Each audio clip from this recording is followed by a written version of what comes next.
Salut l'équipe, il est bien connu que l'habit ne fait pas le moine. Par exemple, quand je regarde Jérémy Morel faire un contrôle ou un amorti, je me dis pas tout de suite qu'il est footballeur professionnel. Un petit peu comme si je croisais aussi Nikola Jokic un été en Serbie avec ses potes, je me dis pas tout de suite, hormis sa longue taille, que j'ai peut-être en face de moi l'un des meilleurs basketteurs actuellement au monde. Et oui, il faut souvent se méfier des apparences. Loin des standards physiques NBA, le Serbe est un artiste underground. Nikola Jokic ne fait pas dans le commercial ou le hit facile. Pas besoin de dunker sur tout le monde. Son basket est une rime riche, il est profond et travaillé, comme si sur chaque passe décisive ou sur chaque post-up, il cherchait à nous faire passer un message. Si la NBA est un best-of de David Guetta, alors Nikola Jokic, c'est Alain Souchon. À bien y réfléchir, la comparaison avec le Joker est bien plus profonde qu'une simple consonance de leur nom. Véritable MVP de ce début de saison, Nikola Jokic dessine au couteau un sourire machiavélique sur toutes les défenses NBA. Et comme par hasard, quand le Joker met la NBA à feu et à sang, c'est Batman qui lui aussi est de retour.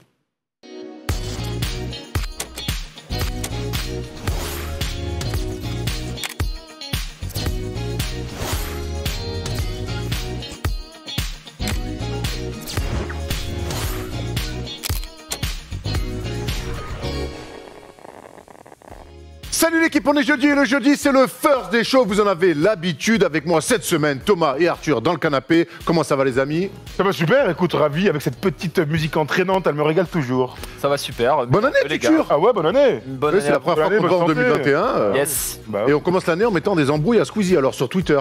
Moi? Ah ok d'accord. Ok, B2O, ok, voilà, on voulait la faire. Ça fait longtemps, ça On fait voulait longtemps. commencer avec une petite blagounette. Non, évidemment, on n'est pas là pour parler de rap, mais bien de NBA. On sait que tu as regardé beaucoup de matchs depuis le début de saison. Yes. Tu veux, tiens, on t'a pas entendu. Comment tu trouves ce début de saison NBA rapidos? Bah écoute, excitant, il y a pas mal de bonnes choses. J'ai essayé de suivre surtout les rookies, voilà, ça m'intéresse toujours. Mais bon après, voilà, un début de saison, il y a des équipes qui sont en sur-régime, d'autres qui mettent un petit peu plus de temps. Donc voilà, j'attends encore quelques matchs avant de tirer de meilleures conclusions. Thomas, avant de se lancer dans le programme de cette émission, on a une annonce à faire, ça se passe lundi soir. Ouais, absolument, lundi soir, le retour de notre antenne libre NBA préférée sur Twitch. Ce sera avec Nicolas Batum.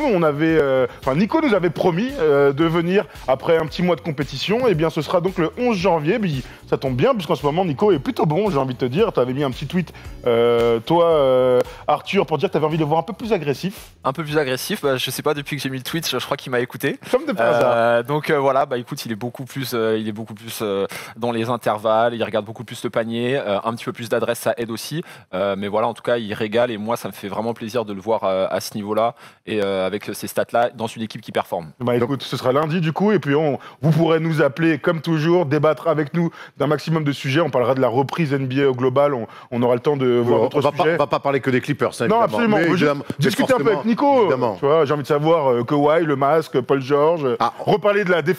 Et honnêtement, on l'a eu dans le dur pendant 6 mois, 1 an au téléphone pour alors qu'il jouait pas et que ça se passait très mal avec les Hornets. Maintenant, on est content aussi de l'avoir quand ça se passe bien. Donc, il nous parlera un petit peu de son début de saison et de son retour de sensations, parce que c'est ce qu'il me confiait, c'est qu'il retrouve surtout des sensations et des cannes et ça se voit. Et en plus, il lit les tweets d'Arthur, donc c'est vraiment fantastique. Arthur, tu devrais creuser ça, un espèce de toi qui est dans le coaching, peut-être aller un petit peu plus loin, On verra. un petit peu plus loin. Au programme cette semaine.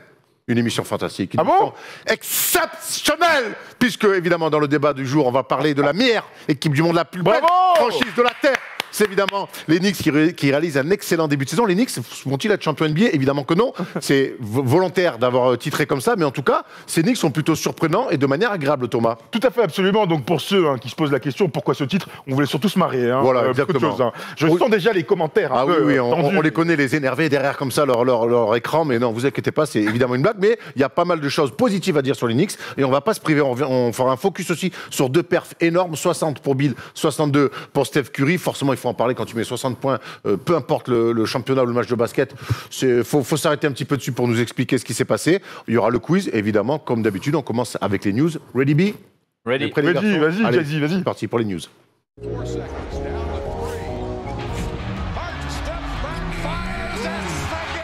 Allez, on était chaud pour ce début d'émission. On va redescendre un petit peu parce qu'on va parler de blessures, et notamment la blessure, c'était la plus récente. C'est la blessure de Markelle Fultz, blessé au au genou, les croisés. Donc saison out pour Markel Fultz qui venait de signer un contrat à 50 millions cet été, qui réalisait plutôt un début de saison correct. Il semblait enfin s'installer, Markel Fultz, après tous ses pépins suite à sa draft en 2017. On rappelle numéro 1 de draft en 2017.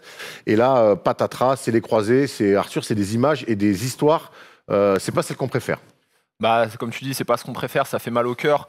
On avait vu que son début de carrière avait été extrêmement compliqué. Voilà, draft 2017, la même année que le retour de Ben Simmons un petit peu à son poste, des blessures. Son transfert au Magic avait été une très bonne chose pour lui et on sentait que maintenant il commençait à s'épanouir. Et franchement, c'est compliqué. Alors la bonne chose pour lui, c'est qu'il a signé un plutôt gros contrat cet été à 50 millions, une cinquantaine de millions. Donc sur 3 ans. C'est très bien. Mais voilà, c'est un gros frein pour sa carrière. On va voir comment il va s'en remettre. Surtout que c'est un joueur qui joue beaucoup sur son physique et ses qualités athlétiques. On l'a vu mettre quelques gros tomards. Donc voilà, franchement, c'est la poisse. C'est la grosse poisse pour cette franchise du Magic, hein, très honnêtement.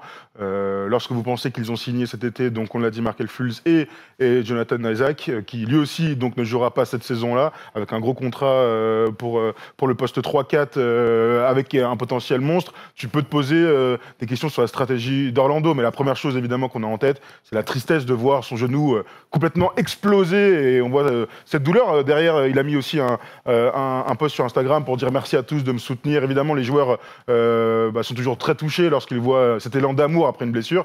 Mais bon, nous, on a envie de voir les mecs à 100%, on le dira jamais assez. Ils sont bons, ils sont pas bons, on les critique ou on les encense, mais voilà, de voir des genoux partir comme ça dans le vestiaire, alors que le corps est sur le terrain, ça fait toujours mal au cœur. Ah, c'est sûr que le genou n'est pas fait pour être derrière l'oreille, hein. Ça on le répétera jamais assez. Spécialité de Gordon Hayward, d'ailleurs. Sans avoir fait médecine, en général, si t'as ton genou, ta cheville derrière l'oreille, c'est qu'il y a un... Ou alors t'es au cirque du soleil. Voilà, exactement. Voilà, et qu'il y a un cerceau en feu. Mais bon, on travaille d'ailleurs sur l'émission Cirque, présentée par Arthur.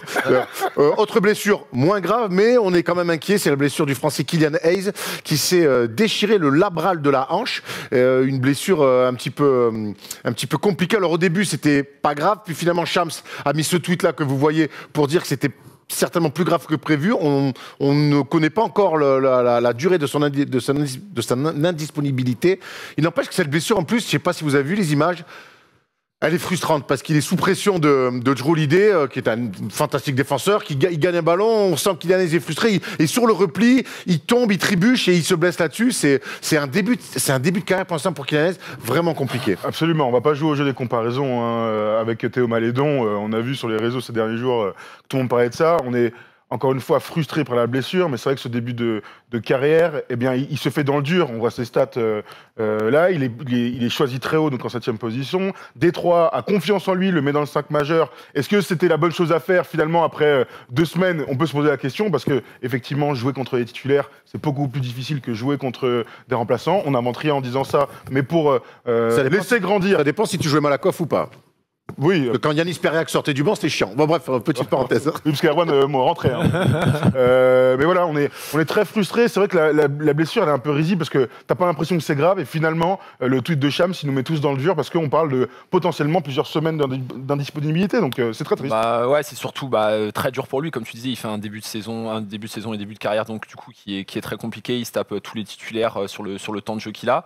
Et puis on se disait, allez, peut-être passer la dizaine de matchs, c'est là où il va commencer à prendre un petit peu l'expérience, prendre la température, vraiment se mettre au niveau de jeu de la NBA. Et puis surtout, il n'a pas eu des match-ups faciles. Il s'est tapé Kyrie Irving, Jrue Holiday, comme tu disais, Marcus Smart. Et voilà, tu t'es dit, allez, peut-être au bout d'une dizaine de matchs, ça va commencer à aller mieux. Faut qu'il digère tu vois, il n'y a pas eu de pré-saison, c'est allé très vite. Il se fait un petit match à 15-20 points, ça lui aurait fait du bien. Et là, franchement, ça tombe mal. Donc, avoir la durée d'indisponibilité. Ce qui est bien quand même, les signes encourageants, c'est que quand même le coaching staff lui a quand même fait confiance en lui laissant la main. Ils auraient pu le remettre sur le banc et remettre Derrick Rose. Donc, écoute, avoir surtout la durée d'indisponibilité. C'est le mot le plus dur à dire aujourd'hui. Apparemment, faut dire. Mais quelquefois, on est à 0 sur 4. Dites-nous dans les commentaires si vous aussi vous avez du mal chez vous à dire indisponibilité. 0 sur 4. On a l'impression que c'est Kelly Oubre à 3 points. Voilà.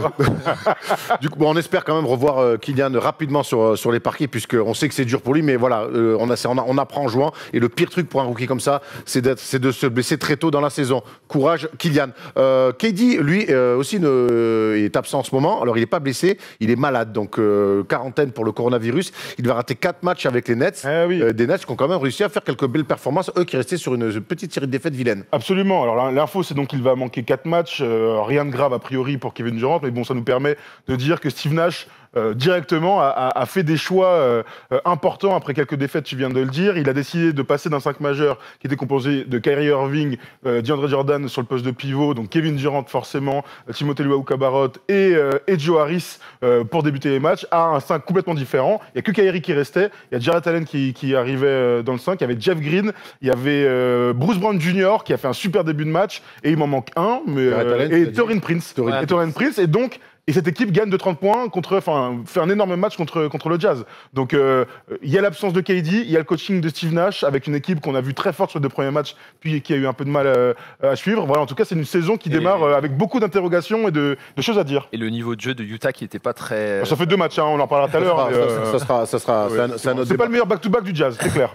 Arthur, la semaine dernière, on avait un débat sur les Nets pour dire qu'ils étaient déjà impressionnants. Il s'est passé une semaine depuis. Quel regard tu as au global sur ce début de saison des Nets? Le début de saison, au niveau des victoires-défaites, c'est pas incroyable. Au niveau du jeu et notamment de la défense, je trouve pas ça incroyable. Alors après, par contre... Ils avaient bien commencé là-dessus. Les 2 premiers matchs. Ils avaient bien commencé au tout début. Après, du coup, c'est un petit peu compliqué. Par contre, c'est vraiment une équipe pour laquelle qui est construite pour les playoffs. S'il n'y a pas de blessure, il y en a déjà avec Spencer Dinwiddie. Hormis avec passer le Spencer Dinwiddie, ils ont des joueurs ultra talentueux. C'est quand même ce qui, pour moi, fait la différence sur d'une série de potentiellement de 7 matchs. Et honnêtement, ils vont être très très durs à aller chercher. Le niveau de Kevin Durant, on s'en rend pas compte. Il joue facile. Il implique les autres. Il est très passeur. Il implique les autres. Il implique complètement Kyrie Irving qui prend beaucoup plus de tirs que lui en règle générale et plus de tirs que lui dans les moments chauds. Je regardais les stats la dernière fois. Oui, t'as raison. Mais pour moi, à l'Est, ça va être très compliqué d'aller chercher. Alors peut-être que c'est hâtif, mais je trouve que... voilà. C'est hâtif, le rappeur. Je trouve que c'est peut-être hâtif, mais... Si KD arrête de rater des grands tirs ouverts pour gagne, le bilan aurait pu être meilleur. Il y a trop de talent dans cette équipe, et notamment KD, je pense qu'on a tous oublié le niveau de jeu et le joueur qu'il est. Je pense que ça va être compliqué à l'Est. Et il aime bien nous le rappeler qu'il est très, très, très fort. On finit avec une dernière news plutôt cool. C'est le documentaire qui est sorti ce mercredi dernier sur Netflix, un documentaire sur Tony Parker fait par Flo Baudin. Donc on s'est tous forcément rués dessus dès qu'il y a un documentaire sur un joueur NBA, forcément on est chaud. Mais en plus quand c'est sur Tony Parker, voilà, écoute, c'est ceux qui l'ont pas encore vu, allez-y dessus. Thomas, toi t'as pu jeter un coup d'œil? Oui, on l'a regardé hier. De toute façon, effectivement, quand il y a un gros truc sur Netflix, on le regarde, ça c'est évident. Mais alors encore plus quand il y a du basket, et encore plus quand c'est un documentaire français, puis encore plus quand Erwan est mis en valeur. Mais Erwan, c'est notre superstar. Dedans, il y a Tim Duncan, il y a Kobe Bryant, il y a David Robinson, il y a Derek Fisher, je sais pas, je dois oublier des mecs, il y a Moussonko, il y a Vincent Collet, et il y a Mr. Abotret en journaliste français régalade. Alors, en fait, la vraie question, au-delà de ce que je dis, c'est pour rigoler, t'as été très bon d'ailleurs, Erwan, bravo. C'est gentil. Bravo, j'ai reçu quelques textos d'ailleurs de ma famille, de mes amis et des copines aussi qui m'ont dit que tu étais très, très, très beau. Très bien. Très bien maquillé. Non, je voulais savoir un peu comment c'était passé, comment Flo Baudin t'avait contacté. Flo Baudin, c'est un mec que j'ai croisé à l'époque où on était à Orange, il y a un petit bout de temps maintenant, une dizaine d'années. C'est un mec qui est passionné de basket et qui voulait avoir, un avis de journaliste français. Donc il m'a contacté pour me dire qu'il était en train de travailler sur ça et qu'il aurait aimé que je donne mon avis. Parce je répète assez, je suis de la génération 82, donc moi j'ai grandi avec Tony Parker, hein, donc voilà, avoir ce regard de mec qui avait le même âge. Et d'un mec du métier. Moi, je suis très honoré que Flo m'ait demandé ça. Et j'ai pris parfois des mecs qui sont coupés au montage. Là, il t'a bien mis en avant. Ah non, là, pour le coup, moi, je peux pas me plaindre. Donc là, en plus, je suis très content qu'il m'ait demandé ça. Je suis très honoré d'avoir fait partie de ce beau documentaire qui est Tony Parker's The Final Shot. Tout à fait. Très sympa à faire. Pour ceux qui connaissent pas trop la carrière, si vous êtes un peu jeune ou franchement, il y a des images. Pour les plus jeunes, il y a des images à l'INSEP, au PBR et tout, qui sont vraiment très très cool à voir. Il y a surtout des choses, notamment en tant que Derek Fisher dans les face à face. Et Terry Porter aussi très cool. Terry Porter nous a régalé, qui a la meilleure punchline du truc. Et Kobe est fantastique aussi en parlant de Tipeee. Donc voilà, on ne peut que vous conseiller d'aller voir ce documentaire. Encore bravo à Flo et ses équipes. On a fait le tour des news, les gars. On va commencer la partie la plus excitante un petit peu de cette émission. Les Knicks vont-ils être champions NBA? Faux! Mais c'est le débat quand même.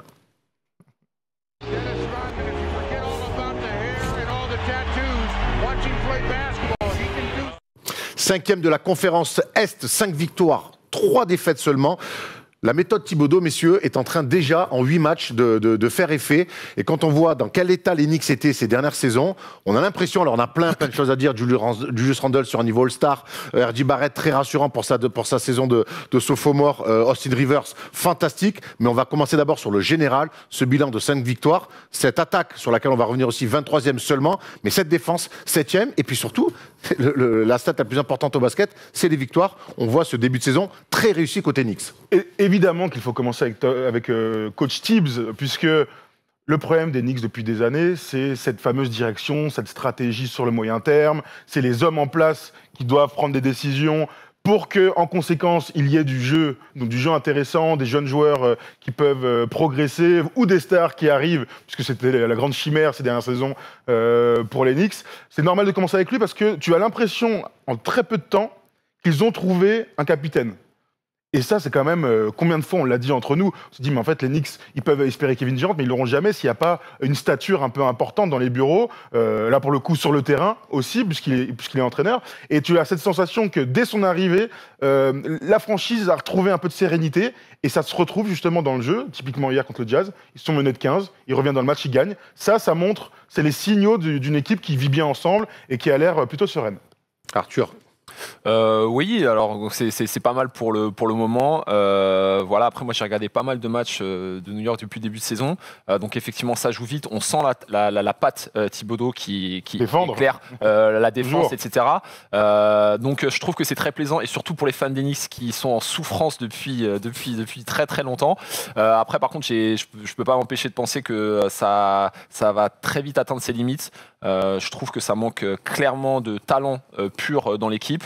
Et puis surtout, les rotations, ça commence à être juste. Hein, on voit qu'ils tirent sur la corde. Il y a beaucoup de joueurs qui dépassent les 40 minutes de temps de jeu. Je crois que Julius Randle, cette nuit, il doit être à 43. Peut-être Mitchell Robinson ou le match d'avant, 40. Ils ont joué à 7. Cette nuit, il joue à 7. Il joue à 7. Sachant que le 7e joue 7 minutes. C'est Emmanuel Quickly. Donc il joue à 6. Hein. Et j'ai regardé les autres matchs. Pareil, à chaque fois, il joue à 8. Et le 9e et 10e, il joue 2 minutes ou quelque chose comme ça. Après, tu vois, Arthur, le truc, c'est que là, évidemment, tu as entièrement raison. Et on va mettre des bémols sur tout ce qu'on va dire. J'ai pas l'impression que cette équipe va jouer réellement le titre. Mais ah bon non mais je suis déçu. Hein. Quand tu commences à une reconstruction, tu commences par mettre un bout là, ce qui doit t'amener un jour à être dans les matchs pour gagner des matchs. Mais tu penses pas que le bout, enfin un bout, c'est une saison ou au moins une grande partie de saison. Parce que là, tu vois, on est à 10% de la saison, on a fait 7 matchs à peu près. C'est pas dit qu'ils vont être premiers à la conférence Est. Non. Que pour une fois, il y a un mec qui tient le grand volant là-bas. Pour le moment, pour le début. Tu sais, le basket, c'est un sport stratégique, tactique, où on peut aller très loin. Après, mais en même temps, paradoxalement, c'est aussi un basket assez simple, où si on va sur des fondamentaux simples et maîtrisés, on arrive à avoir des résultats. Et c'est sur un échantillon de 8 matchs, ce qu'a fait Tom Thibodeau, et c'est pour ça, et vous souvenez-vous, j'étais pas spécialement enthousiaste à l'idée que Tom Thibodeau arrive, c'est encore trop tôt pour dire si c'est bien ou pas, mais en tout cas, il a fait ce que font les coachs un peu à l'ancienne, c'est-à-dire qu'il est arrivé en disant on va pas révolutionner le basket, par contre on va défendre fort, et c'est ce qu'ils font, notamment la fin de match, notamment à Indiana, où ils vont gagner. Pas facile d'aller gagner Indiana, où là ils le gagnent. Un énorme match. Il le gagne au cœur avec une forte défense. Ils défendent plutôt bien, on le voit 7e défense de la ligue. Et puis en attaque, on va sur des choses très simples. On a vu simplement 23e défense, mais par contre, on est structuré, on met pas les ballons dans les tribunes, on court quand c'est ouvert, sinon on met la main sur la balle. Si on rate des tirs, on perd des ballons, mais c'est des ballons, c'est pas des paires de balles qui te coûtent tout de suite des lay-ups. Et pourtant, ils en perdent des ballons. Voilà, et pourtant, ils en perdent des ballons. Et je trouve qu'en tout cas, il y a une discipline. Il a réussi à mettre en tout cas une discipline. Et cette discipline, j'ai l'impression qu'elle jaillit, en tout cas pour le moment. Sur le premier, c'est sur Julius Randle, qui est sur un niveau pour l'instant fantastique. Et on a vu la déclaration de Julius Randle, il y a un truc qui ressort. Et ça, faut donner beaucoup de crédit à Tom Thibodeau. C'est que, pour l'instant, alors quand il y a des victoires, le groupe vit bien. Mais le groupe a l'air de bien vivre. Austin Rivers l'a dit, Julius Randle l'a dit, super, on la revoit. Cette année, il y a beaucoup d'espace. Si la défense se resserre, je peux compter sur tous les gars pour couper au panier. On essaie de jouer simple les uns pour les autres et de manière altruiste. Ça paraît bateau, ça l'est, mais par moments, c'est ce qu'il faut. Et tu as raison, ça sert à rien d'inventer des trucs. Ton équipe, elle n'est pas hyper talentueuse. Tu sais ce que tu as fait l'année dernière, c'est-à-dire pas grand-chose. Tu sais ce qu'ils ont fait aussi les années d'avant, c'est-à-dire de la merde, dans le meilleur des cas. Et ils se sont retrouvés sur au moins une cohésion. Et tu vois, on aime bien dire ça pour Didier Deschamps. Il y a un mec qui est capable d'avoir cette âme de leader. Parfois, c'est des joueurs, parfois, c'est le coach. Là, on a la sensation que c'est le coach. Moi, j'ai l'impression que les joueurs, et à l'image d'Austin Rivers, après, on va aller sur Randle surtout, mais à l'image d'Austin Rivers, mais ça dégage que Thibodeau a dû avoir un discours. On sait qu'il a été assistant des Knicks sur leur dernière finale NBA, qui leur a dit, les gars, et ça, je le ressens. L'ADN. Les gars, vous jouez à New York pour les Knicks. Et j'ai l'impression qu'il y a un respect du maillot et de certaines valeurs qui font que en ça, c'est un changement. Sans rentrer dans le basket, j'ai l'impression qu'il y a un changement. Et Austin Rivers le confirme. Nous avons un entraîneur génial, des nouveaux jeunes qui apprennent à jouer ensemble et à s'entendre. On est tous en très bonne santé. C'est un process, mais je promets aux fans qu'on y arrivera étape par étape. On a l'impression le bon discours, quoi. Ouais, on a l'impression que tout le monde a plutôt un bon discours. Et c'est vrai que quelque part, ce début de saison, il est symbolisé par un homme. C'est Julius Randle qui sort quand même d'une saison où l'année dernière, il nous emmerdait. À 20 millions, où il s'est fait défoncer par où il nous emmerdait, il jouait un petit peu tous les postes, il prenait des tirs en veux-tu, en voilà, on ne savait pas ce qu'il faisait. Il était là, c'était un petit peu soliste. On a l'impression que sous Tom Thibodeau, on voit des stats qui sont du stade de All-Star, c'est bien joué. Barrer les turnovers, hein, c'est incroyable. Ouais. 5 turnovers, c'est incroyable. Par contre, ouais, mais il a beaucoup la balle. Par contre, au-delà des stats, on voit un mec aussi qui est fédérateur. Et ça, c'est nouveau chez Julius Randle. Ouais, c'est vrai. C'est vrai. Je suis assez d'accord. On avait l'habitude de le voir dans les différentes franchises par lesquelles il était passé, très, très irrégulier. Et surtout, on voyait qu'il voulait jouer pour lui, peut-être aller chercher un gros contrat. L'année dernière, il fait une bonne saison sur le point de vue statistique, mais après, en termes de jeu et de cohésion, c'était n'importe quoi. Moi, ce qui m'étonne le plus, c'est sa création. Donc, bien évidemment, sa création fait qu'il perd beaucoup de balles. Il est presque à 5 turnovers par match, mais il est à 7,4 passes. Je pense que s'il y a bien un joueur pour lequel j'attendais pas à ce niveau-là sur les assists, c'est bien lui. Et sur les peu de matchs que j'ai regardés, enfin sur les 2-3 matchs que j'ai regardés, en fait, je trouve que tu vois, habituellement, souvent il se rapproche très proche du panier. Et là, il y a une prise à deux, il est en galère et il fait les deux dribbles de trop. Il fait les 2 dribbles de trop. Là, il lâche la balle. Tu sais, quand il prend la balle tête au poste, hop, il fait un dribble, il fait le décalage et boum, il n'hésite pas à lâcher la balle. Après, ses coéquipiers sont à droite parce que tout le jeu est concentré sur lui. Donc voilà, ça lui fait des gros assists. Moi, franchement, il m'étonne pas mal sur ce niveau-là. Après, je pense que quand même, il reste un petit peu en sur-régime. Les stats devraient se lisser vers le bas. Ou alors, s'il fait ça, effectivement, il faut l'envoyer au All-Star Game. Hein, mais ça marche pour l'équipe des Knicks. Hein, s'ils sont à 5-3, à 60% de victoire et en play-off, on aura le temps d'en parler. Mais c'est vrai que tu sens dans son état d'esprit que quelque chose a changé cet été, pendant l'intersaison. C'est-à-dire que l'année dernière, il jouait tout pour sa gueule, quitte à faire n'importe quoi. Là, il y a un semblant d'implication pour les autres. Il y a beaucoup de passes décisives, tu sais, sur des dribbles, une petite passe, je pose un pic et hop, le gars il passe. Ça, c'est des trucs qui marchent bien dans le jeu en mouvement de cette équipe qui a peu de jeu en mouvement. Et il y a un autre truc qui est marrant, c'est qu'il fait 7 passes décisives dans une équipe où il y a peu de passes.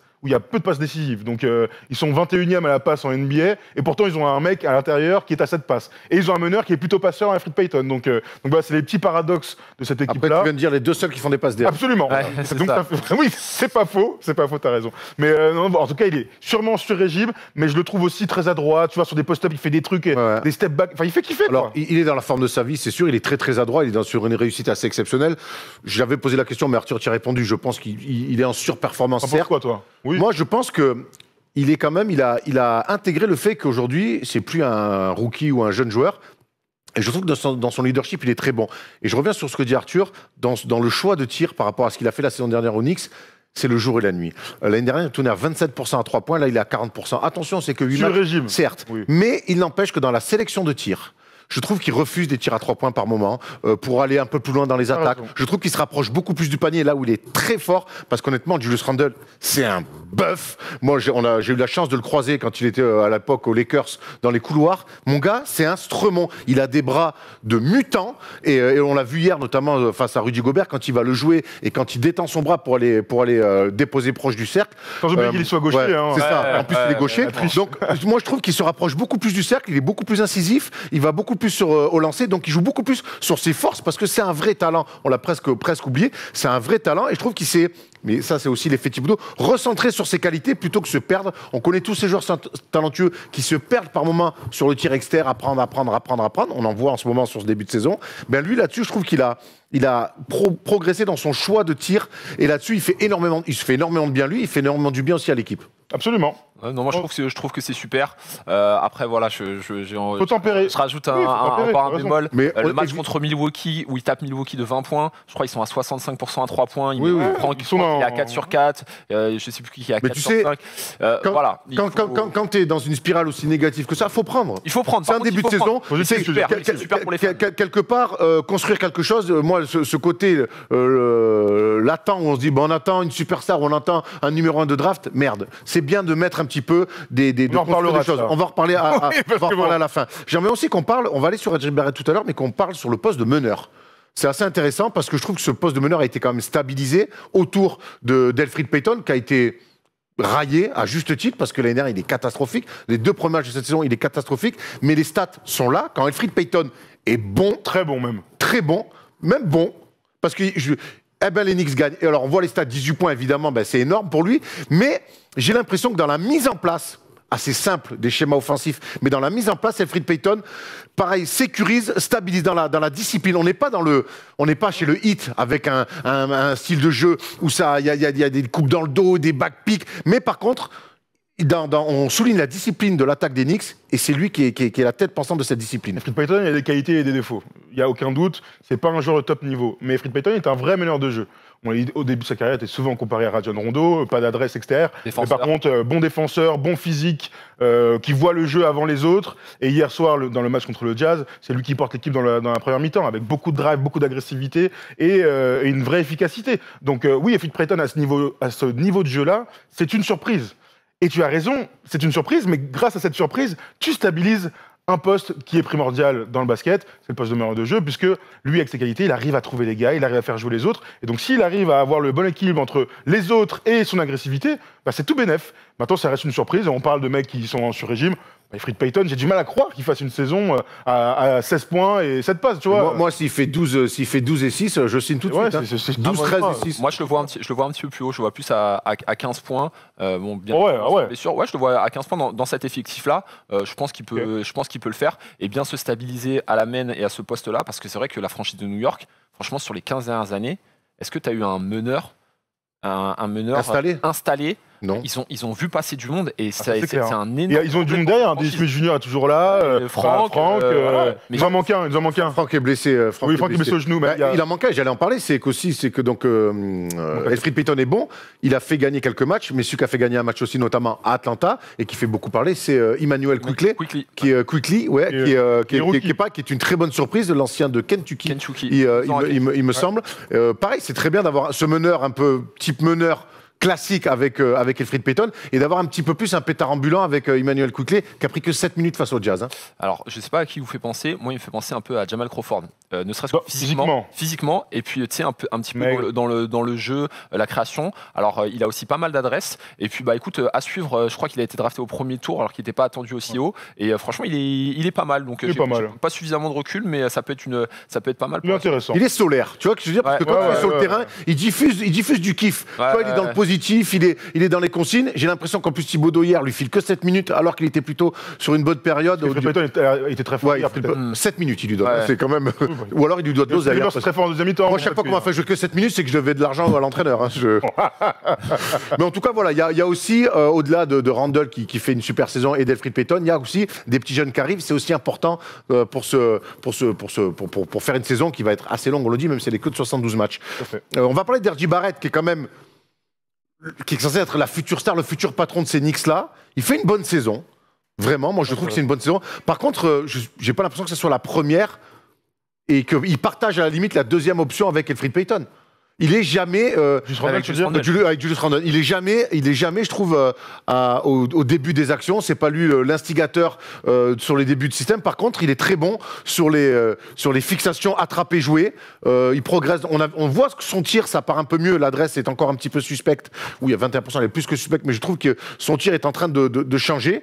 Et en tout cas, on voit un bon RJ Barrett sur ce début de saison. Moi, je trouve même très bon pour une deuxième année. Après, quand t'arrives, t'es rookie, t'arrives à New York dans un contexte catastrophique comme l'année dernière, sortir sur une deuxième saison et en 7 matchs et t'as 17 points, avoir beaucoup de temps de jeu, je trouve que c'est pour lui, je pense que c'est vraiment super. Et après, à voir ce que va faire New York, mais bien évidemment, ça sera pas l'option numéro 1. Enfin, en tout cas, je pense pas que ce serait une grosse surprise. Mais je trouve que pour New York, c'est bien d'avoir un sophomore qui performe direct. On voit que, tu sais, souvent l'été, tu digères un petit peu ta première saison et tout de suite, tu peux repartir au taquet. Je trouve que c'est pas mal. Et s'il se stabilise un peu plus sur son adresse, ça peut être très très bien pour nous. C'est l'énorme travail qu'il a à faire là-dessus. Ouais, bien sûr. Il y a les grands travaux, les travaux plutôt en français, c'est de gagner en régularité.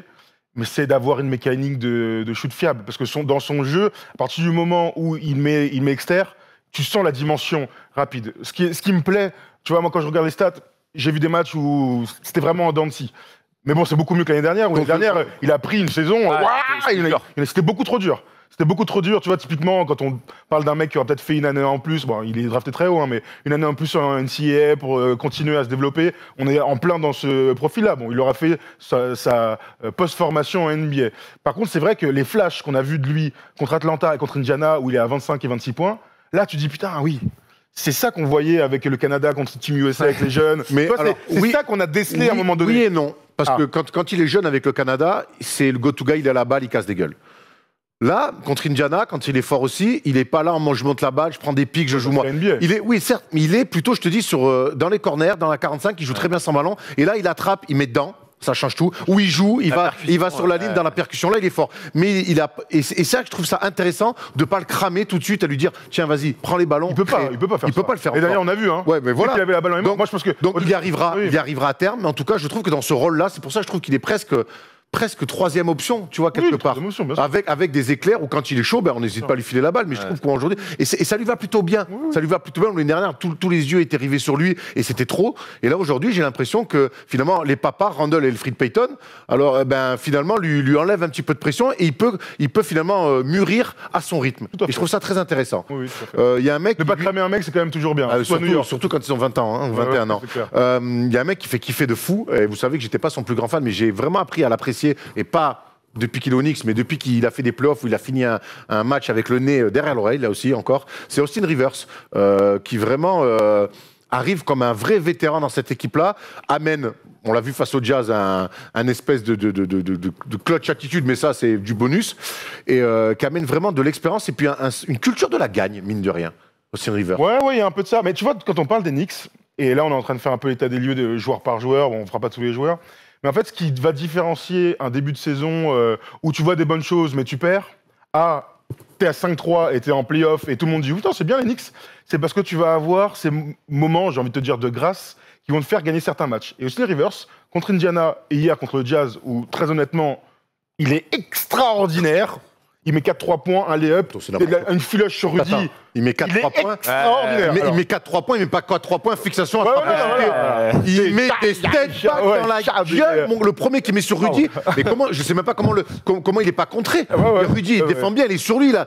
Il lui met un museau de l'enfer. On parlera pas de la défense du Jazz, parce qu'effectivement, quand il y a un mec dans le Monitem qui met 2-3 points, peut-être défendre différemment. Sur pick and roll, monter dessus, des grands tirs, pourquoi pas, bon, ça les regarde, écoute, c'était pas leur meilleur back-to-back, on le disait tout à l'heure. Mais voilà, ce qui va différencier effectivement un bon début de saison, enfin un début de saison où tu as un peu d'espoir, tu gagnes des matchs, c'est l'apport de ce mec, tu dis, c'est un vétéran, on peut le dire maintenant, qui a de l'expérience, et qui a en lui, de toute manière, on l'avait vu à Duke, et bon, au lycée, j'en parle pas, mais d'être sur des flashs, une resta en fait. Sur des flashs, ouais. Sur des flashs. Et hier, c'est ce qu'on a vu. Et c'est ce qui va donner beaucoup de courage et d'espoir pour la suite, tu vois, en se disant peut-être qu'on va jouer les playoffs.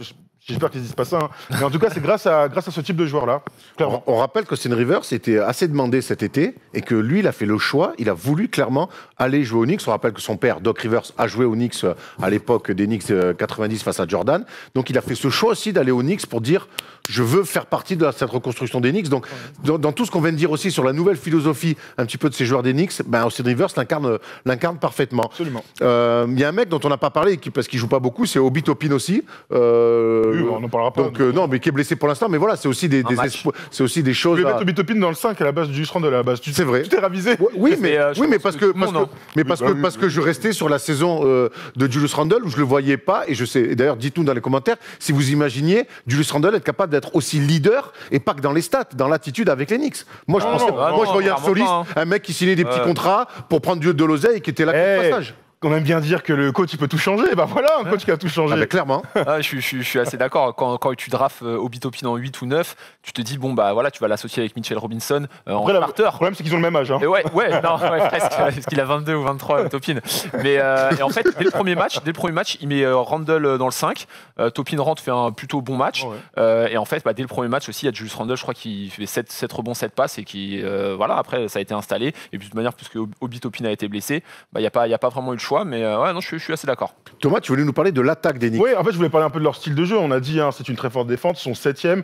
Et lorsque tu regardes d'abord les stats bruts, tu te rends compte qu'ils gagnent et restent dans les matchs parce qu'ils défendent. Là, sur les 3 dernières victoires, ils encaissent 100, 108, 102. C'est très bien ça. Tu voyages. Tu voyages. L'idée des Knicks, c'est pas de gagner des matchs, c'est d'être dans les matchs et d'essayer de gagner. On l'a bien dit depuis tout à l'heure. Et évidemment, ça ne passe pas par l'attaque, puisque tu l'as dit, ils ont mis des choses très simples en attaque et en tableau. Voilà ce que ça donne.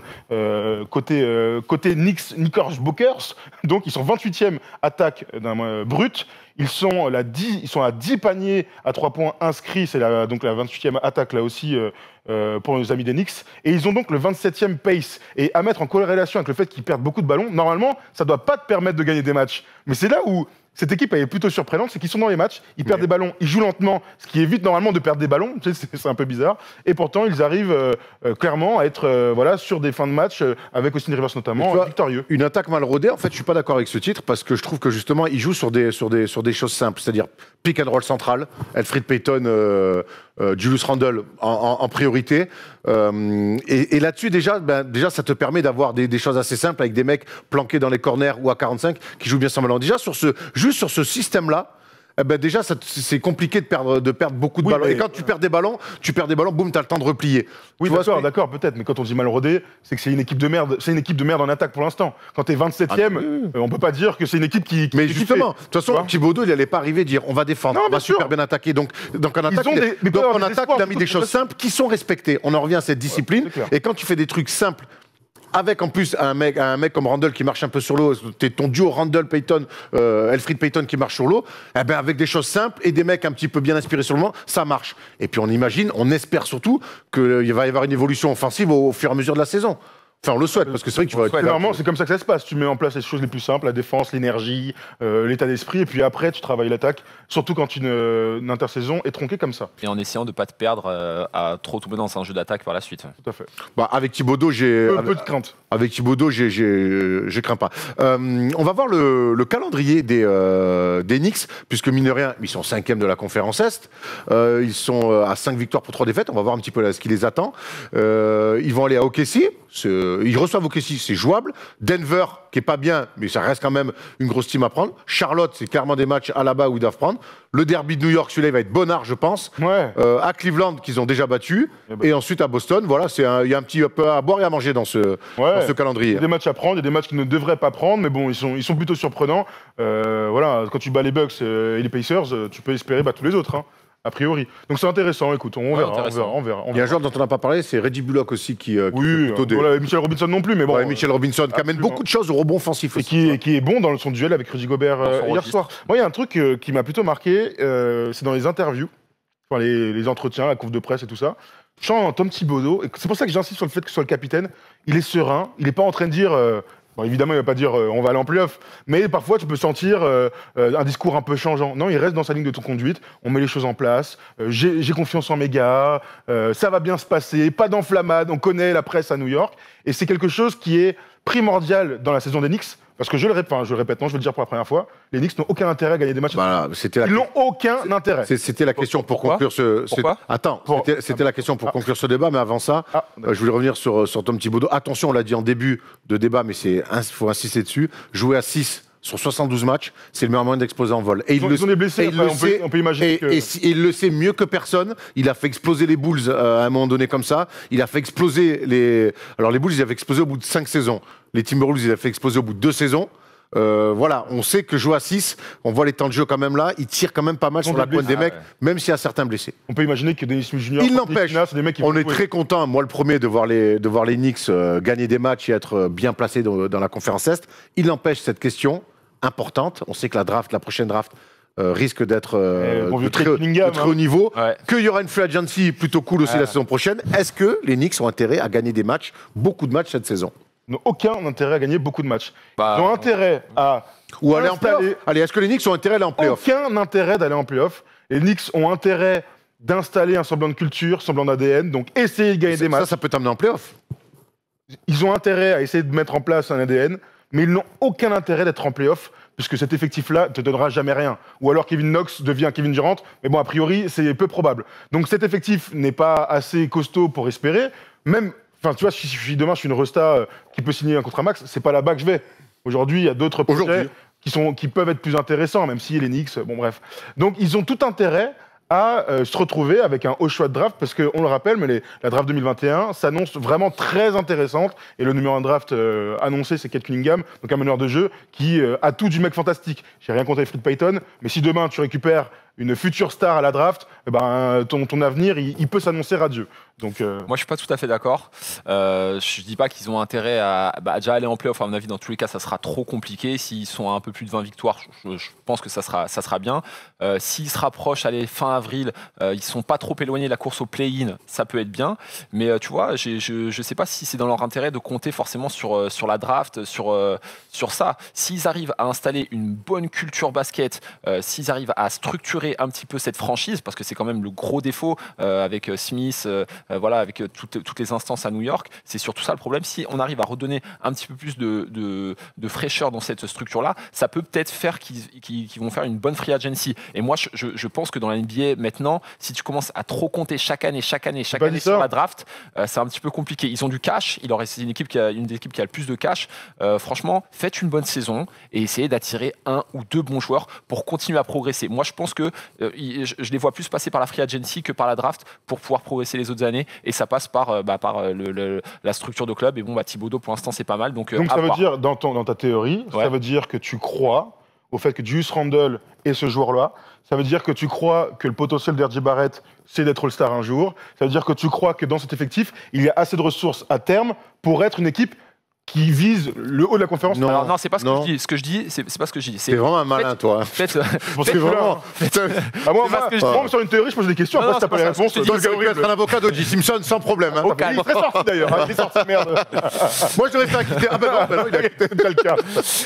Je serais mort par contre. Faites une bonne saison. Ils sont tous morts, les avocats d'O.J. Pardon. Faites une bonne saison. Essayez de rendre cette franchise un petit peu plus sexy pour pouvoir faire venir des plus gros joueurs. Ils ont du cash, comme je te dis. Et puis voilà, je te dis pas de finir à 50% de victoire, mais voilà. Montre que la franchise, c'est plus la catastrophe. Exactement. Et essaye de compter moi, par. je suis d'accord avec Arthur. Tu dis de la rendre sexy. Je vais même pas aller jusqu'à sexy. Je vais aller attirante. Honnêtement, ça fait 10 ans que les Knicks ils sont là à faire du tanking à peine caché pour dire les numéros 1 de draft, les numéros 1 de draft. Il leur est rien arrivé de bon. Au bout d'un moment, effectivement, avec cette équipe-là, tu peux pas te projeter sur un éventuel finale de conf. T'as pas l'effectif même pour faire une demi-finale de conf avec cette équipe-là. Ça n'existe pas. Il n'empêche que mine de rien, gagner des matchs, bien travailler, à un moment donné, t'es récompensé par une espèce de logique sportive, que ça soit de la draft, que ça soit de la free agency, redevenir un petit peu attirant en disant tiens, je suis une superstar ou une star, tiens, je vais aller poser mes bagages à New York parce que le projet est cool. C'est quand même bien plutôt que personne, parce que honnêtement, si Kevin Durant et Kyrie Irving ne sont pas allés à New York chez les Knicks, c'est parce que ils se sont dit mais là-bas c'est trop le bordel. Alors que Kyrie Irving et Kevin Durant, c'est des mecs qui à eux deux peuvent remettre de l'ordre dans cette franchise. Ils ont dit non, c'est trop le wild. Ils sont juste allés 15 km plus loin. Donc, gagner des matchs, montrer une belle figure. De toute façon, ils vont être limités par leur talent. Cette équipe-là, elle est cool en début de saison. Exactement. Elle va être limitée par le talent. Mais déjà, si tu montres que tu tanques ouvertement, je pense que tu te mets déjà des bâtons dans les roues. Alors du coup, là, votre petite théorie, j'ai pas compris en quoi c'était contradictoire avec ce que je venais de dire, parce que je vais répéter donc ce que je disais, c'est que les Knicks si tu fais un tour de playoff, pour moi, c'est pas négatif. Mais c'est pour faire quoi ça du coup? Non, moi c'est pas ça. Attendez, moi je suis désolé, mais tu as ton capitaine, je l'ai dit 15 fois aujourd'hui. Tu as du cash, tant mieux, pourquoi pas. Le but d'être sexy, je suis désolé, mais ça ne doit pas t'empêcher d'avoir à l'idée de récupérer un monstre à la prochaine draft. Parce que vous avez raison, le but c'est qu'un jour Kevin Durant, après les monstres de la draft. Sauf que les mecs que tu vas récupérer, c'est qui? Des Gordon Hayward. Et en fait, ce type de joueurs-là ne te permettront pas à terme. Ou alors, vous croyez que Julius Randle et R.J. Barrett sont les mecs qui permettront. Non, donc moi, je continue à croire que mettre les choses en place, ça ne veut pas dire ne pas te retrouver avec un haut choix de draft. Et moi, non mais surtout moi, ces trucs de draft monstre, blablabla, le Jazz à l'époque, la draft de Wiggins, Dante Exum, génial. Dante Exum aujourd'hui il fait 135 kilos et il peut plus jouer au basket. Donc moi, les fantasmes, c'est important si les fantasmes autour des futurs drafts, attention les drafts, c'est de la branlette. C'est de la branlette, mais attends. Et par contre, gagner des matchs de basket, c'est des certitudes, et ça on peut pas te l'enlever. Quand même, tous les joueurs qui arrivent en NBA, ils passent par la draft, donc il y aura quand même des stars dans la prochaine draft. Oui, mais il y a, tu peux aussi faire des énormes coups à la draft en chopant des mecs 8, 9, 10, 11, 12. T'as raison, les Knicks se sont continués du fait. Ben ouais, mais ce qu'on vient de dire, les choses sont en train de changer. Oui, absolument. Mais c'est pour ça que la séduction des free agents, elle se fera par l'addition de futures stars par la draft. Je crois vraiment qu'il y a personne... Oui, mais t'es pas obligé d'être numéro 3, d'avoir que des top 1, 2, 3 à la draft pour être attirant. Oui, mais là, vous êtes en train de me parler de play-off. Tu m'as posé la question. Je pense que s'ils vont en play-off, c'est une catastrophe pour la suite, en fait. Mais à mon avis, catastrophe, c'est pas le bon mot. Ils iront pas. Non, mais ça, c'est sûr. Mais Erwan, il me dit qu'il y a un truc sur le play-off, ça peut être positif. Un play-in, je trouve s'ils font un play-in, c'est cool. Je vous donne un exemple. Les Detroit Pistons, il y a quelques années, ont fait un premier tour contre les Cavs de Kyrie. Qu'est-ce qu'ils ont fait de ça? Tu n'en fais rien, en fait, de ce truc-là. Et pourtant, ils avaient un matos qui était bien plus intéressant. C'est-à-dire qu'aujourd'hui, et c'est pour ça que c'est l'effectif qui me fait dire ça. Si tu avais un gars en lequel et R.J. Barrett, peut-être à vos yeux, l'est, mais en tout cas, moi, je ne trouve que personne n'est assez fort pour essayer de gagner. R.J. Barrett sera un numéro 2 très bien. Dans le meilleur des cas. Bon, honnêtement, on va pas s'enflammer. Mais je sens déjà que votre fibre des gens qui rêvent pour les Knicks est revenue. Non, mais c'est cool de voir. C'est comme hier quand l'OM gagne 3-1 contre Montpellier. Ma fibre, elle revient instantanément, gros. Mais ce que je veux dire, c'est que ça fait quand même 10 ans, voire plus de 10 ans, qu'on se dit la draft. Et où finalement, c'est un truc que tu ne maîtrises pas. Construire avec ce que tu as, gagner des matchs, au bout d'un moment, c'est ce que tu maîtrises. Et finalement, les Knicks, ils doivent maîtriser leur destin. Et c'est ce qu'ils font en ce moment. C'est ce qu'ils sont en train d'essayer de faire avec Thibodeau. Certes, oui, Randle ne sera jamais un go-to-guy. Mais il n'empêche que attendre la draft ou attendre qu'un free agent dise tiens, je vais aller chez Knicks, c'est des pièces en l'air. Et au bout d'un moment, ça fait chier. Ça fait chier, les pièces en l'air. Ah, mais moi, j'utilise les mêmes choses que toi. L'avantage, c'est que je te fais dire ce que tu n'as pas dit. Ça fait 20 minutes qu'on parle des Knicks et j'espère que tout le monde a bien compris que j'ai jamais dit ça. J'ai jamais dit Thibodeau.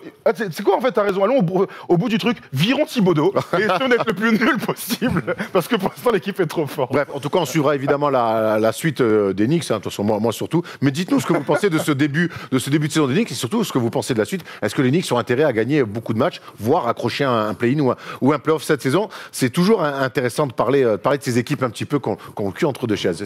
En tout cas, Thibodeau a remis un peu d'ordre et c'est en ça une information importante chez les Knicks. On va passer au focus puisqu'on va parler de deux mecs qui eux sont des superstars qui pourraient venir aux Knicks quand ils veulent d'ailleurs. Allez, c'est le focus. They do have a timeout. Decide not to use it. Curry, way downtown. Bang! Bang! Tutur, c'est quoi ton record de points dans un game un peu officiel?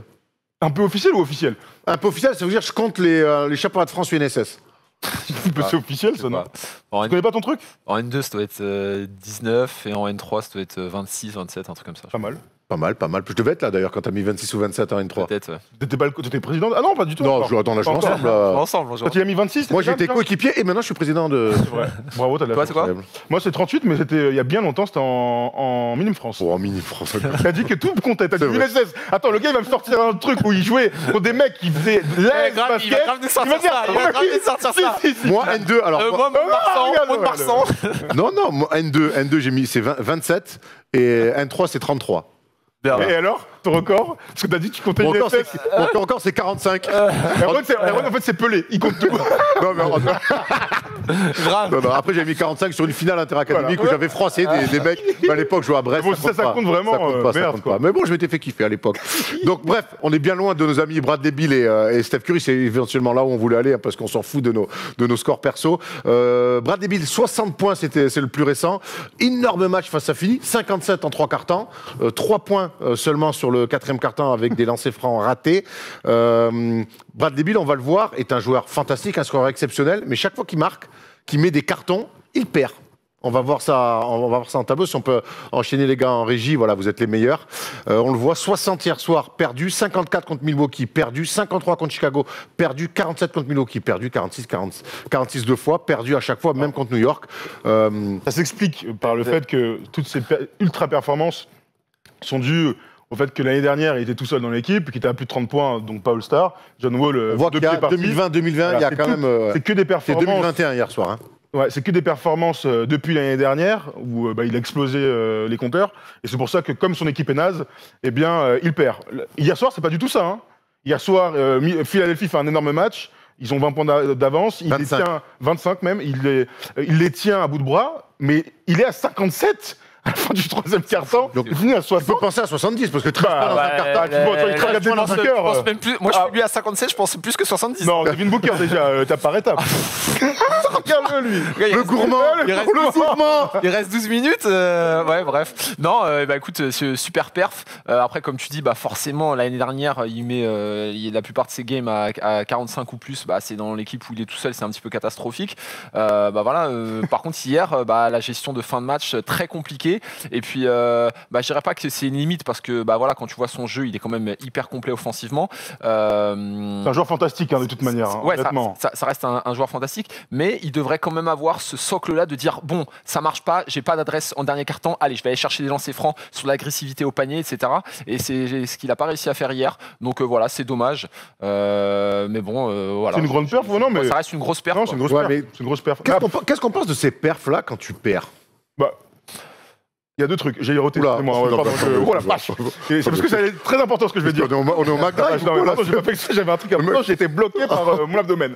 T'as vu d'arrêter les buckets au petit-déj. Alors qu'est-ce qu'on pense de ces performances-là? Je trouve que c'est un peu dur de dire bon, comme il a perdu, ça compte pas. C'est une question. Ah non. Non, je te dis pas ça à toi. Je te dis en général. C'est-à-dire qu'à un moment donné, quand t'es dans un match, t'es tout seul dans ton équipe, tu mets 60, il y a un money time, tu perds. C'est dur de dire, bon, ça compte pas vraiment parce qu'il a perdu, tu vois. Devin Booker, c'était différent. Il n'y a pas de match, en fait. Il n'y a pas de money time. Tu vois, il joue pour le record. Mais quand il y a un match à jouer contre Philadelphie, alors que Joel Embiid est super fort en face, le MVP le début de la saison, et que, bon, ton équipe passe devant sans toi, bon, ça, c'est encore un autre débat. J'ai quand même envie de donner du crédit à ces mecs qui mettent 60 quand même. Plutôt que commencer par, ils ont perdu. Même si la série, elle fait mal au cul. T'en penses quoi, toi? C'est toujours. Moi, je pense que c'est une performance exceptionnelle dans un match qui se joue sur la fin. Certes, contre une vraie équipe en plus. Contre une vraie équipe, il est contre une très la meilleure équipe de l'Est pendant ce début de saison. Donc, c'est une performance exceptionnelle. Mettre 60 pions, quoi qu'il arrive, il faut les mettre. Hein. Après, on peut toujours discuter effectivement du scénario du match. C'est jamais les mêmes scénarios que chaque match a sa vérité. Il n'empêche qu'un mec comme Bradley Beal qui met 60 pions, ça reste exceptionnel. Je suis quand même très frustré quand je regarde le quatrième quart-temps, même s'il est défendu et que les Sixers lui laissent beaucoup moins d'espace. Ça me laisse un goût un petit peu amer. Voilà. Après, moi, de manière globale, de toute façon, Bradley Beal me laisse un goût amer. J'ai envie que ce soit un mec qui commence à gagner des matchs. C'est un joueur fantastique et ça me frustre énormément de le voir dans ces galères-là. En tout cas, je suis ravi. On a parlé des Wizards et de Bradley Beal, sans parler de Russell Westbrook. Et on aura le temps d'en reparler dans quelques... On aura le temps. On regarde les matchs, on regarde les remises en jeu à la fin de la deuxième mi-temps aussi. Si, tu vois, un truc négatif, c'était obligé. Allez, passe à autre chose. Bon, moi, c'est stats pas mal. Voilà. Non, mais de toute façon, voilà. Après, mais maintenant, ce qu'il faut à Bradley Beal, c'est quand même lui. C'est un mec qui doit gagner des matchs, qu'on a envie de voir en playoff. Souvenez-vous quand même, les derniers playoffs qu'il joue avec John Wall, c'est quand même des mecs qui ont ça dans leur ADN aussi, ces fins de match, ces gros tirs, fort défenseur. Voilà, c'est un mec qu'on a envie de revoir en playoff. Il y a pas si longtemps, il était seed numéro 3 à l'Est. Hein. Les finales de conf, non? Ouais, c'est 2017. Hein. Ouais, c'est ça. C'est que 2017, ça?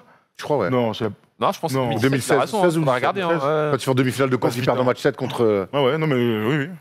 On enchaîne avec une deuxième perf. Il a fait mieux que Bradley Beal. C'est Steph Curry qui met 62 points face à Portland. Cette fois-ci, victoire. Au-delà de cette perf fantastique, c'est une perf qui fait du bien à Steph Curry, qui avait un début de saison compliqué, et aux Warriors, qui enchaînent des victoires. Sauf hier soir. Ce qui est fou, donc 36 minutes de temps de jeu, 62 points, 8 sur 16 au tir. Il met 18 lancers francs, c'est son record en carrière.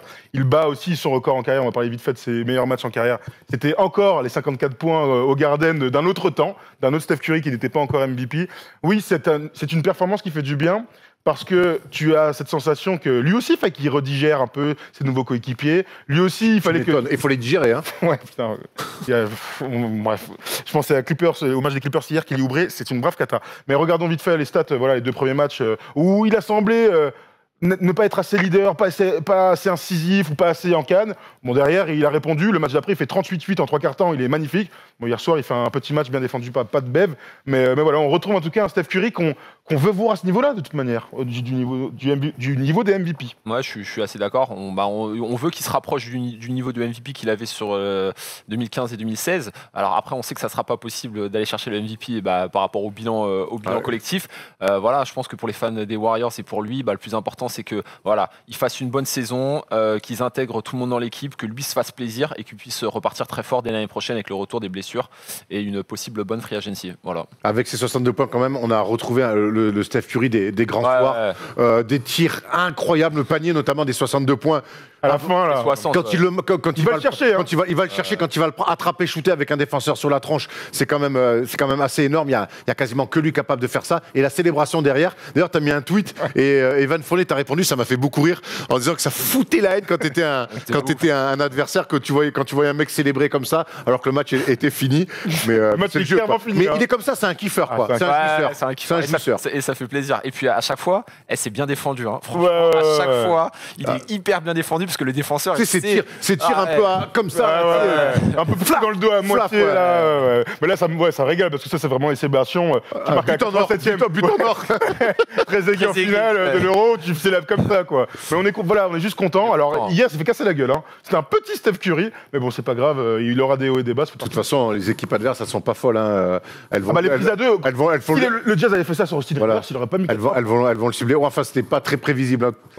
Au bout du deuxième, moi je veux bien. Du troisième, allez, je te l'accorde. Mais le quatrième, quand il fait pick and roll qui passe en dessous, bref, on n'a pas les images, on ne pourra pas faire de palette. Et puis surtout, on a déjà parlé d'Austin Rivers. On a parlé de tout. Non, on n'a pas parlé d'un truc.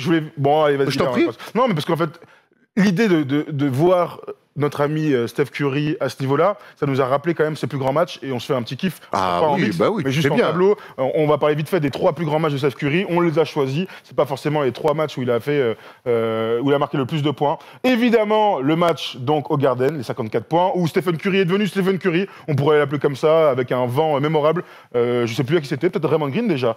11-3 points, historique, très clairement à l'époque. Le match contre Casey avec ce tir. Au milieu, là. On n'a jamais eu les mots. Le elbow, mais au niveau tape de marque, quoi.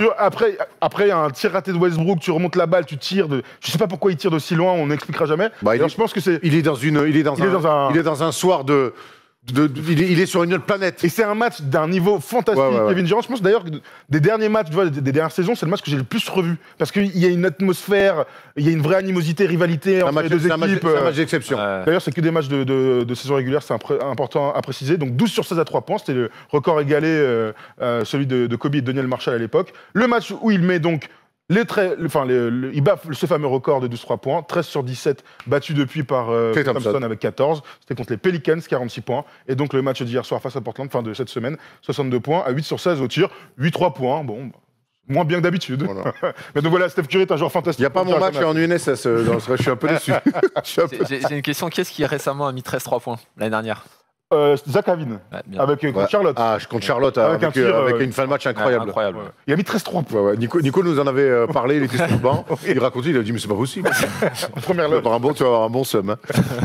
Cette fois-ci, on a fait le tour. Oui, mon ami. Bravo, monsieur, vous avez été fantastique. Mais il y a plus, c'est pas fini parce qu'en plus il y a le quiz avec des facs, je crois, Arthur. Okay. Ça va se jouer entre nous trois. Je peux vous dire, je suis très chaud. J'ai perdu la semaine dernière, j'ai une haine inconsidérable, malgré la bonne ambiance qui règne sur ce plateau. Le quiz tout de suite.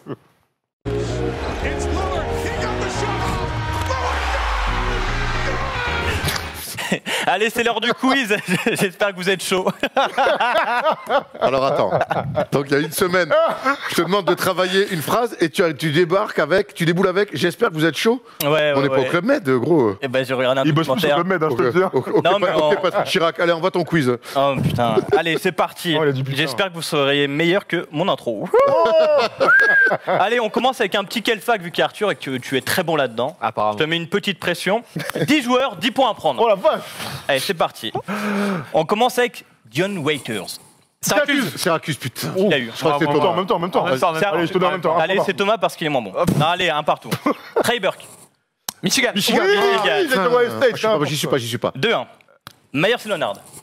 Illinois. Oui. Ouais, bravo. Illinois. Reggie Bullock. North Carolina. Oui. Ouais, bravo, il est revenu dans le game. 2-2-1. Elfrid Payton. Lafayette. Lafayette. State. Lafayette, c'est Louisiana ou pas? Louisiana. Ok, c'est Lafayette. Louisiana, Lafayette. Ah bah d'accord, ok. Franchement, il est bon. Il a vraiment le bon état. Il a vraiment le bon Il état. m'aurait dit les galeries, c'était pareil. Gary Harris. Wow. Michigan State. Oui, putain, Erwan. c'est bon. Ça fait déjà 4 points pour Arthur. 4-2-1. Jeff Teague. Jordan. Non, Wake Forest. Wake Ah Forest. putain, c'était l'autre. 4-3. Allez, encore 3 joueurs. Eric Bledsoe. Kentucky. Kentucky, 4 partout, c'est incroyable. Encore 2. Avery Bradley.